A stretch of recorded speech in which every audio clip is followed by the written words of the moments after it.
Long after the hospital lights dimmed, another kind of monitor was still glowing, deep inside a medical technology giant's network. Then, in the middle of a widening conflict, a message appeared online, and suddenly, the silence around it felt deliberate. The company at the center of it was Masimo, a California-based MedTech firm known for patient monitoring systems used in hospitals around the world. On the surface, it made devices that measured life itself. Underneath, it was also a data-rich digital target. In the summer of 2025, as cyber tensions between Iran and the United States sharpened, an Iran-linked group calling itself Homeland Justice publicly claimed it had hit Masimo. The announcement didn't come through official channels.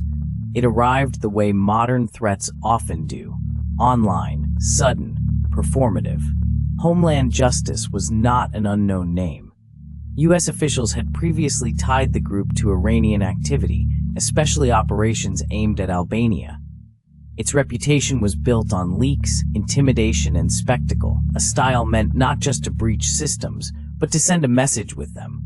Masimo soon disclosed that it had detected unauthorized activity in its on-premise network.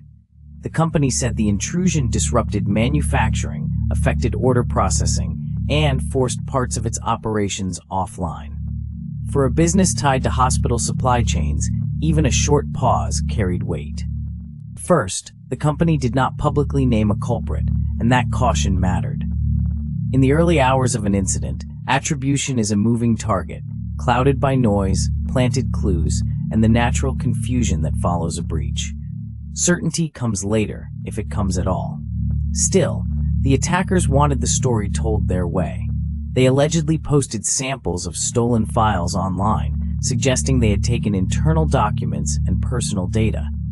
It was a familiar pattern, part extortion, part propaganda, designed to make the victim answer under pressure. What those files contained became one of the most urgent questions. In healthcare and medical technology, stolen information rarely sits in one neat category. It can include employee records, contracts, design documents, vendor details, and in the worst cases, data that touches patient care. Masimo said it moved quickly, isolating affected systems and bringing in outside cybersecurity experts. That is the textbook response, but in practice it means long nights, broken routines, and difficult decisions about what to shut down first before the damage spreads any further. Timing gave the incident another layer. It came as pro-Iranian cyber actors were increasingly framed as part of a broader pressure campaign, where digital disruptions echoed geopolitical conflict. A company making pulse oximeters and monitoring systems had suddenly been pulled into that current. And yet, unlike attacks that immediately stop clinical care, this one unfolded in the space around the bedside, in manufacturing, administration, and logistics. That distinction may sound technical, but it is where modern healthcare becomes vulnerable, in the quiet infrastructure nobody sees. For investigators, every incident like this becomes a layered puzzle. There is the forensic trail inside the network, the public claim outside it, and the political meaning wrapped around both.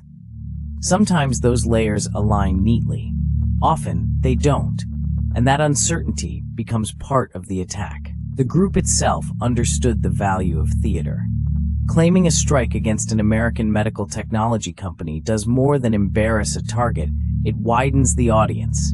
Investors notice, regulators notice, hospitals notice. What you're seeing is not just intrusion, but carefully staged leverage. Behind the scenes, incident responders would have been asking the hardest questions first. How far did they get? What did they touch? And can we trust what remains? In breaches like this, recovery is not simply restoring systems. It is rebuilding confidence in every connection. There was also a legal and disclosure clock already ticking.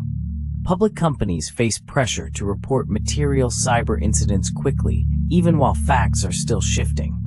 That creates a difficult balance. Speak too soon and risk error. Wait too long and invite a different kind of fallout. As the days passed, the outline became clearer: an intrusion, operational disruption, a public claim tied to an Iran-linked name, and the possibility of stolen data. Not a cinematic blackout, not machines failing all at once, but something slower, more modern, and in some ways, more unsettling. Why did it matter so much? Because companies like Masimo sit inside the hidden scaffolding of healthcare, where devices, software, logistics, and trust meet. When that scaffolding is shaken, the impact can travel outward, from factory floors to hospital storerooms, and eventually to patients. The lasting lesson is uncomfortable, but simple. In a connected age, a medical technology company is no longer just a manufacturer. It is part of national resilience, part of digital conflict, and part of the fragile chain of trust that modern care depends on. Thanks for watching. Like, subscribe, and hit the bell for more real stories like this. Stay safe out there.